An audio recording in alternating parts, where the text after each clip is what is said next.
I'm Shelly Palmer. I'm Ross Martin. And you're watching and listening to, did I get that right, Ross? You did. Think about this. The more you listen and watch, The less you know.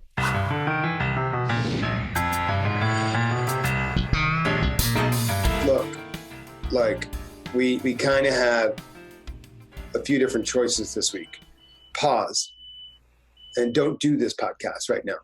Or keep going and do what our audience is asking, which is to respond to what's happening in culture. Yeah. And amplify voices of change who can help us think differently about who we are and who we want to be and how to actually do it. Orlando Jones, your friend, my friend, is one of those voices. He really is. You know, it's funny. Orlando and I met in Barbados during a Viacom event. Ross, and I think you were there, and Carolyn was there. Like, all the Viacomers were there. And they didn't like us outside consultants to mingle with you unless they were in control of the mingling. So they put us all in a house down the block, you know, about 10 minutes down the road from the cool place you guys were staying. And we're in this wonderful house, me, Orlando, a bunch of famous people who I don't need to name drop. And Orlando and I we just instantly became fast friends. And I remember just spending hours talking to him about a project he was working on, and I was so fascinated by it. And I knew him from the 7-Up commercials, you know, like everybody knows 7-Up yours, and because I knew who he was. But I'm not in the demo of his Everybody Hates Chris world and when he was writing. You know, he's a very storied and accomplished writer.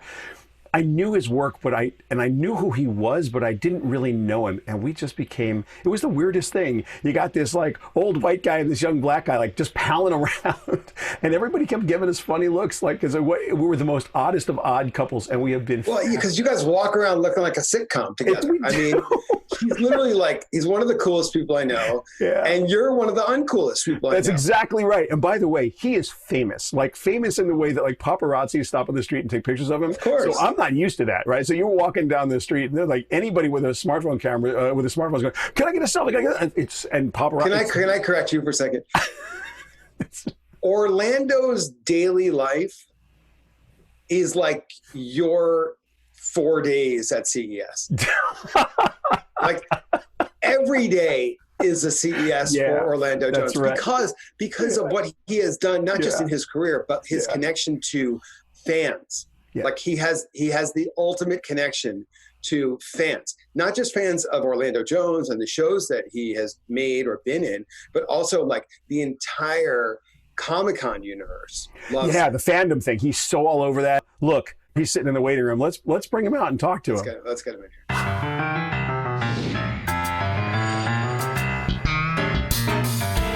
So Orlando, Ross and I really didn't want to do the show this week. And we were talking about all that's going on in the world and whether we should or shouldn't do this. And I mentioned to Ross that you and I had like a really heartfelt talk the other day. And he said, let's get Orlando. And Orlando, the reason I wanted you on this show, not just because we're friends and it's fun to see you, but your voice has been important on these issues for a long time.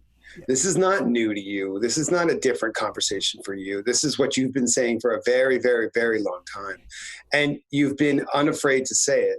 And so in a time like this, I turn to the people that have helped me understand issues of racial inequity and injustice in this country and outside of this country for as long as I've known you. But now your voice is more important than ever before.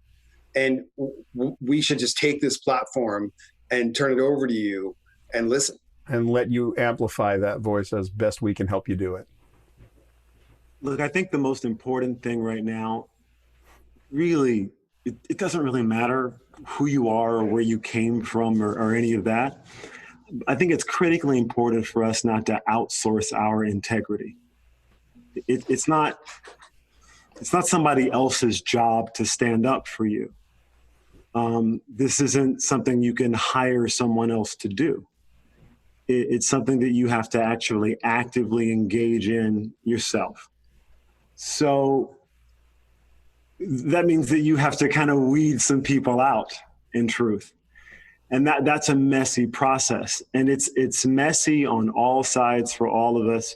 because we all have someone who is a bigot or a homophobe or whatever they are that is within our family and our circle that we love. We don't know them as those people. We know them as somebody who took care of us, who loved us, who nurtured us, who were there for us when someone else wasn't. So the problem is we're all just that flawed, right? But sadly, the conversation and the damages that go along with being flawed have been disproportionately heaped on certain groups of people, which puts us in a reparations conversation, whether we would like to have it or not. And sadly, the pandemic really brings everything into crystal focus. Because no matter what color you are, the people who are going to die the most are the people who don't have proper medical care, who live on or below the poverty line. Poor white, poor black, poor Latino. Those are the people that are going to keep COVID going because they don't have the money to help themselves to stop it. And if we don't treat them, then it'll always be alive. And if it's always alive, we'll always be fighting. So we're moving in this direction, whether we like it or not. It's a painful process. I do believe we are hopefully moving in the right direction. But the truth of the matter is we're going to have to take care of each other. And we don't want to do that. We just want to talk about it, but we don't really want to take care of each other. And if we don't take care of the disenfranchised, COVID's not going anywhere. Racism isn't going anywhere. None of these things are going anywhere until we take care of those people because they are the ones in need. Everybody senses that that's a universal truth. And everybody is starting to talk about it, and the awareness is rising. And my hope is that this causes action. What actions do you think will come of this or should come of this? So right now there's a professor at the University of North Carolina, Wilmington. His name is Mike S. Adams. And since he was twice Teacher of the Year, he sued the school. And he has been harassing and belittling and cyberbullying and stalking female students, Muslim students, gay faculty. I mean, it has been rampant. And he has been protected. The court system has protected him. He won against the school. And they never bothered to do a background check. And we discovered that he lied on his application, which is a felony. And finally, there's an opportunity to remove this person from teaching young people. So I am focused on removing him from being in that position in my community and focused on removing the people around him who have protected him. And that's a pretty interesting, powerful group of people. But if I can't stand up to challenge them, I can't ask you to do it, Shelly. I can't ask you to do it, Ross. I mean, I can't outsource this. So I'm focused really in my own community. I'm looking at where I see things that people have been screaming about that I can validate. And I'm asking myself how I can use my time, how I can use my platform to help them achieve equity. And anybody can do that. That's right. Just pick something in your community that's broken, roll up your sleeves. They've been yelling about it for a long time. And help that injustice get fixed. Use your platform, your power, your fundraising, whatever your skill set is. It's going to take a tribe anyway. But I believe that's something we can all do. We can assist each other across state lines in our objectives. But that is really where my focus is because, like all of you, I'm sort of tired of talking, and I know that as much as I am being attacked.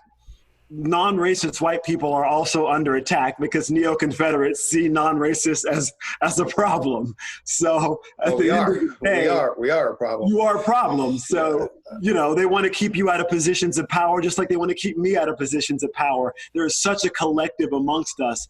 I believe we can do that. So Orlando, you are part of many different communities. The community in North Carolina where you live, you're a major part of the Hollywood community. You're a part of the universe of Comic-Con. You are beloved by nations of fans everywhere. just like Shelly at CES, you can't go outside. But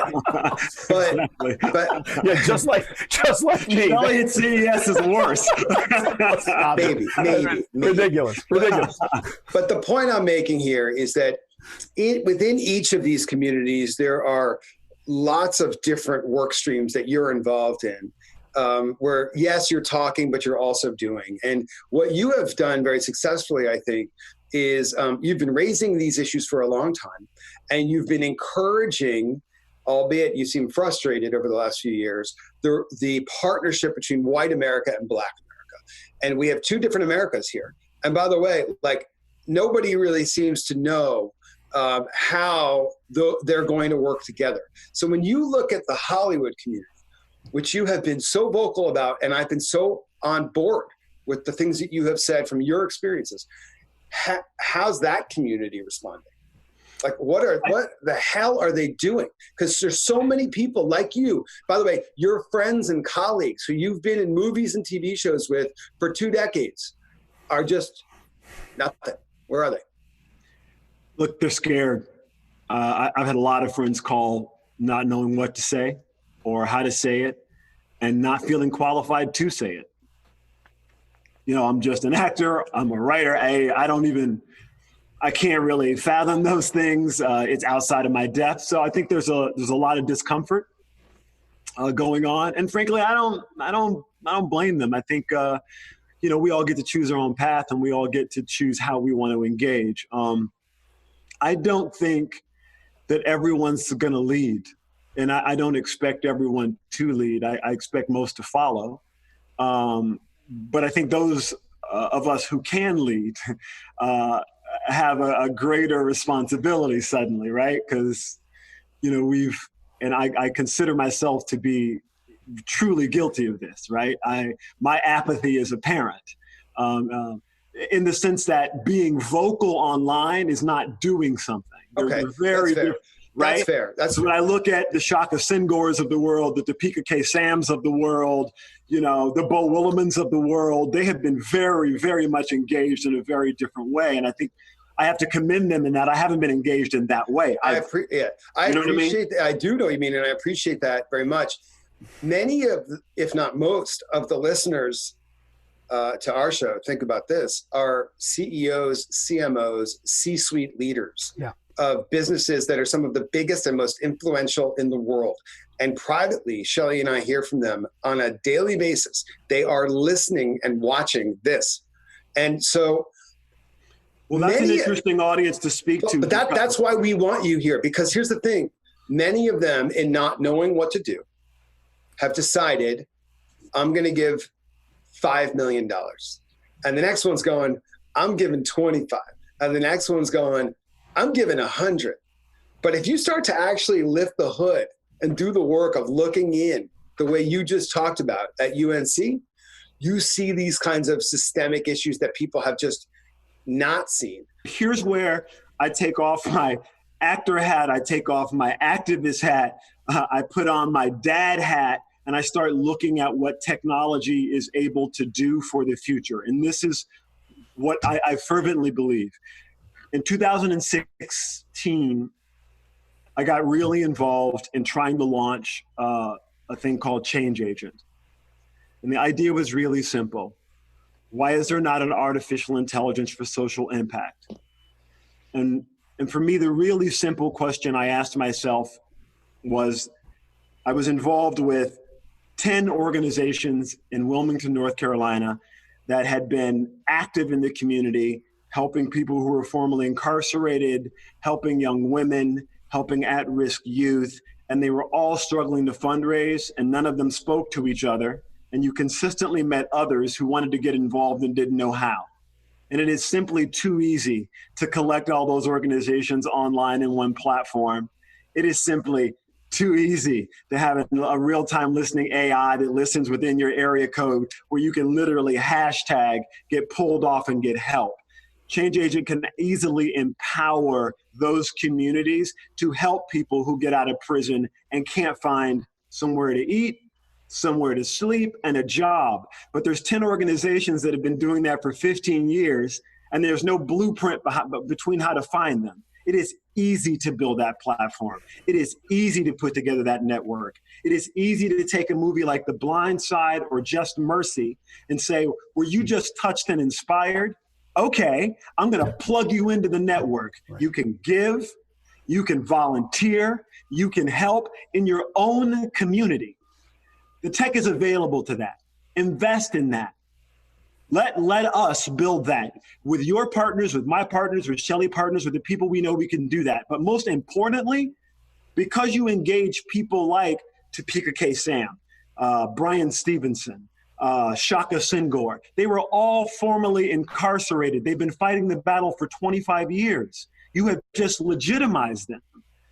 Now, he can go make a show for Oprah, but no one will fund him making that show for himself. No one will allow him to talk and motivate the people of Detroit, who he has in the palm of his hand as a brother who left horrific circumstances and pulled himself up. He's a much better role model than you've ever seen. He's got skin in the game. He has the network. Empower him, empower his content, give him a platform, and let the ACLU disseminate that content. Let the Southern Poverty Center disseminate that content. Doable. So if corporate responsibility is really going to be measurable impact, I know right now we can do that. And we can have that up and running in beta in 6 months and fully deployed in a year. So for me, that's real. We can do that right now. And we should. We should take this broken grant system and let it be what it is. But let's empower the communities that are most at risk with the people already inside the community fighting for it. Ross and I are co-founders of the Gun Safety Alliance. And it's a very divisive issue. What we learned was that it's not an issue, it's a collection of issues. That's right. And on the very first day that we got everyone together in a room, one of my favorite people in the world now, who I didn't know then, is a woman named Erica Ford. And she challenged us because we had brought legislative people and policy people and people who were worried about mental health and all, the entire range, this full spectrum of what we believed the problem was. And she stood up and she says, I live in Jamaica, Southeast Queens, and about one person every 2 days dies from a gunshot wound here, and it has nothing you're going to do in this room is going to have an impact on it. Let me tell you how to have an impact. And she literally schooled us in what it means to be feet on the street in the middle of something we had in some theoretical construct in our minds. That's right. Like we're going to help the gun safety problem. What you're saying is so important, Shelly. School people like us who think we fucking know everything. Shelly, what you guys are saying is so critically important. Imagine a formerly incarcerated individual who is talking to other formerly incarcerated individuals who've been in the system for 20 years, talking to experts who are telling them that what their lived experience is and what all of their counterparts' lived experiences is complete horseshit, and they know better. And we have done that with gun violence, we've done it, but we won't go into the communities where this is actually happening and empower the people who can tell us what it is. And for me, simply doing that, building a place where those people have access to information, access to funds, and that's where celebrities can be incredibly powerful. That's where celebrityship can be given the script to disseminate a message that is important to them, but they don't necessarily know how to move that message forward. I got friends lined up around the block that want to do that. Me and David Duchovny literally just had a conversation about Change Agent with him saying to me, I'm in New York, how can I help?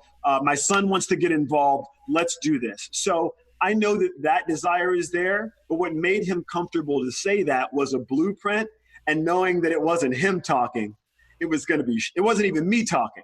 That's Shaka and Topeka and Ilya Kanid and Brian Stevenson and people who can talk about it. And for me, doing that is the next step for all of us.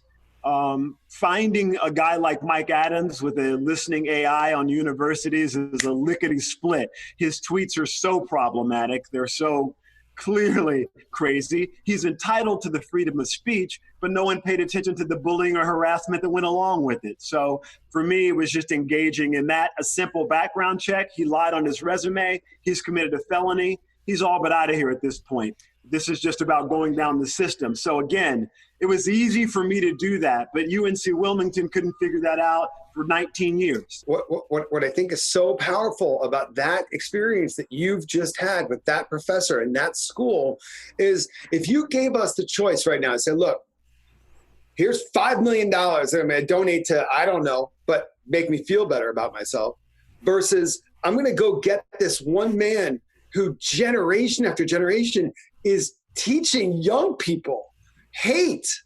That's right. Like, I'll take that every day. Screw your $5 million. Go spend 2 days trying to actually root those people out of the system. And that's worth more than $5 million will ever buy. And they're not hiding. I mean, they're well financed. I mean, this guy beat the university in a federal case, financed by a group of 30 individuals who believe morally what he believes. I mean, it's just a network. For us, I believe it's just taking our networks and empowering them. I don't even think you used your celebrity to do that. You used your creativity to do that. And you were like, let me see, is there something that we can, and it just took a little bit of effort. To be fair, man, I take that credit. That was really my team and a particular person on my team that did that. Fine. So I'm taking the credit like it was me. I want to be clear about that. Fine. But you are right that can be done. That's work I want to do. That's work you want to do. Yes. We can empower that team, and literally putting those people on that every day is a worthwhile thing. I would spend my time doing that, and I'm hoping that we'll get to do more of it. I think the reason diversity is so important, and the reason that I believe vehemently it's not anti-white, is because having had the experience of getting the opportunity to get to know so many people from different walks of life, I was able to understand that these are just humans that are flawed just like I am. And so as much as they don't know anything about racism because they're white, because they've never experienced it, I also know nothing about privilege because I'm Black. And I've never seen what that white privilege looked like. I've heard about it, right? I've witnessed it in this way, but I've never lived it. So there is nuances to it, traps that I do and don't understand. So we all have that perspective, right? It is uniquely our own. For me, it's always been important to hear what the other person was trying to say. The only time I'm not interested in that conversation is the person is trying to convince me that, you know, they're a white supremacist, so no matter how long you talk, we're going to disagree.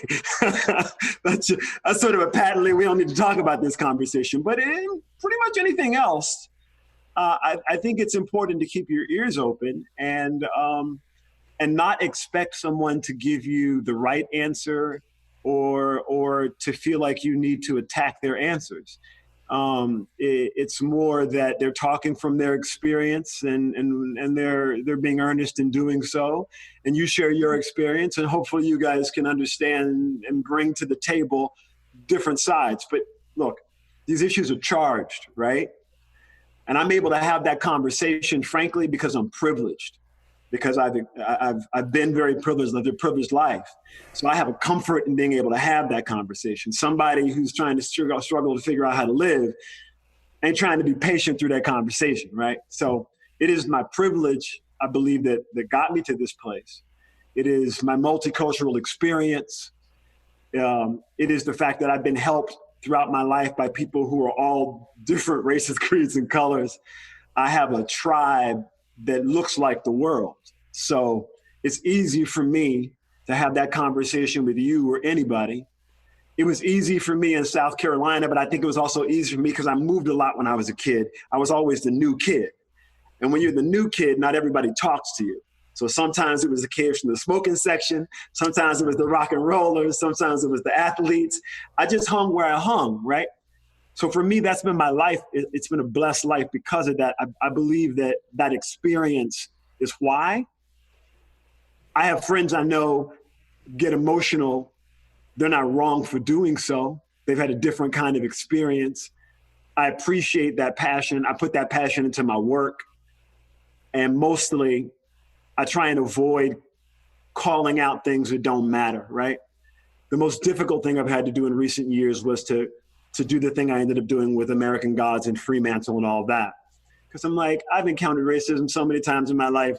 that wasn't really important or wasn't really targeted at me. It was just the person actually meant it as a compliment, didn't even understand what they were saying. There was really no reason to get mad. So when you do it, I feel like you got to be really mindful of it because it puts people on such edge because they suddenly feel, oh, I'm under attack, right? And I didn't want to do that, but I felt I had to because if I didn't, they would consistently sit on people's rights and treat you like a slave. And they did that for 4 years. They sat on my rights. That had a real punitive damage to me financially. They did that purposefully. I have to respond to that. I have to try and build a more equitable workplace for my children and your children. But to end on this point, I think that's what's made it for me, right? A lot of privilege, a lot of great experiences. But if I was a kid who never left Mobile, Alabama, and I never got to experience the things that I was experiencing, I don't know that I could sit here and say that I would be the same person, open the same way, and fighting the same way. So, I just, I'm grateful and blessed, man. That's the truth of it. You have been such a great voice and such a role model for so many people across the board. Very important issues and also some silly issues where you lead beautifully. So gotta have some fun in this life. You do, and those who don't follow you, where can they follow you? And I think everybody probably already does, Who but doesn't let's get some Orlando promotion. I don't have millions of followers. I have a little enclave of people who we really get along well, and fortunately, I notice I have a lot of famous people that follow me. But at the Orlando Jones is where I am on Instagram or Facebook. You'll see the pretentious blue check mark. So I got one of those, and you'll see lots of faux accounts. There are thousands of me, and I call those the Brolandos and the Faux-landos. So don't worry, they'll point you at me if you hit the wrong one.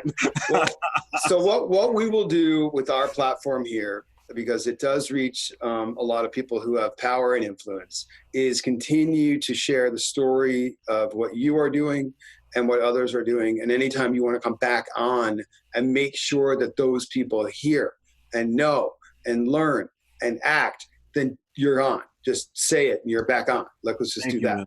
Orlando, I echo everything Ross just said. Yeah. He's speaking for both of us. I love you, and this was so gracious of you to come and join us today. And thank you for sharing your personal stories and your point of view. I just can't thank you enough. And I'm looking forward to seeing you and the girls soon. And big hugs. Definitely, man. Much love, Shelly. Much love, Ross. Take care, brother. All right, man.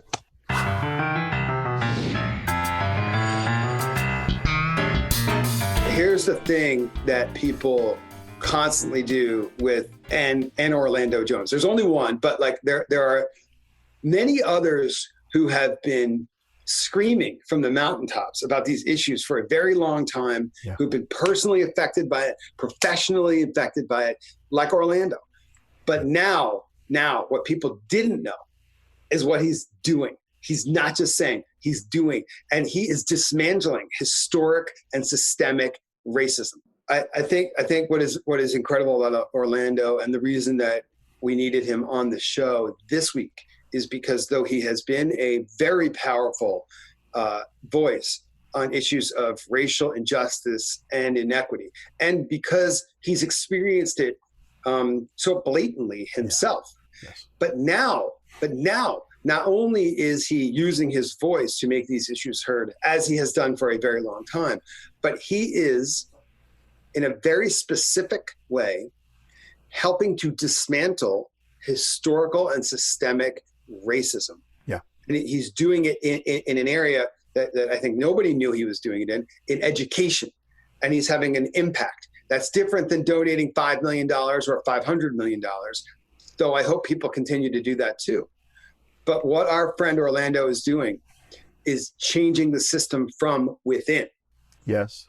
Look, he's a very creative guy, and he's very vocal on the issue, as you know. Remember the ALS bucket challenge? Yes. When Orlando did his, he poured empty bullet casings on over his head and tried to change that narrative. It's like ALS is important, and he believed that was an important thing to bring awareness on, but he he wanted people to understand that there were deeper and other things going on simultaneously. And rather than say something about it, he just demonstrated in his actions. And the work he does behind the scenes, which is not really that much behind the scenes, it's just out of the public eye, pretty spectacular. So I'm glad he was here, and thank you for suggesting that we bring him, because I think this was a really important episode, and I hope people are hearing what he's saying and listening carefully, because he was speaking from the heart. And right now, listening to people speaking from the heart seems to be the most important thing we can do.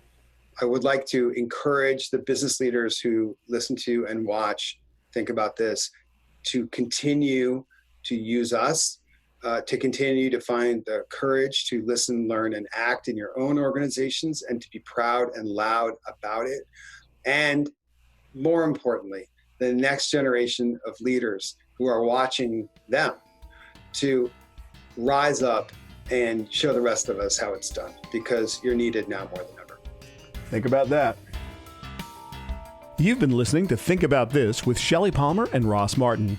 You can subscribe to the audio podcast on Spotify, Apple, Google, iHeart, or wherever you like to listen to your podcasts. You can find our video episodes at thinkabouthis.tv. You can follow us on Twitter or Instagram at thinkabouthis, and you can learn more about us on the web at thinkabouthis.fm. Thanks so much for listening. If you think you know less than you did before, just wait until our next episode.